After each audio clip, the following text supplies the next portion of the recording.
I walked into the room, very nervous about what I was about to walk into. I quickly glanced around, and it was only about 15 people inside, but I was still nervous. The bubble gut started to take over as the door slammed behind me, drawing everyone's attention. There were tables with refreshments on the right side of the room and chairs placed in a circle in the center of the room. My advisor had advised me to come to a seminar with potential nursing students and nursing students after my first semester of college. I grabbed a cookie and a cup of water and sat in a chair. 15 minutes later, a girl stood up to introduce herself as Jasmine. She went on to tell her story about being a nursing student at FGCU and how she had got there.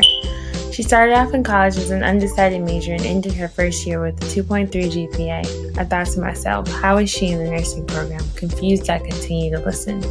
She explained how after her summer break she had found herself and found out what she really wanted out of life.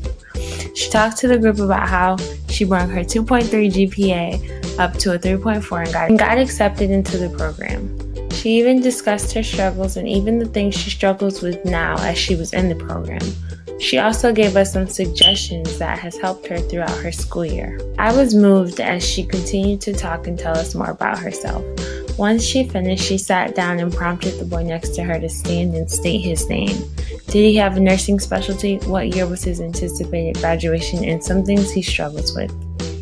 As I listened to each person in the circle introduce themselves before me, I became less nervous and more comfortable. I felt like they understood everything I was going through with the late nights, long hours of studying, and even failing a class.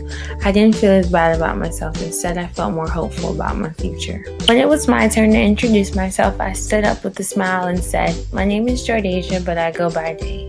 My specialty in nursing is pediatrics." I was no longer afraid to tell my story because I knew there was hope and I knew I would become a pediatric nurse one day.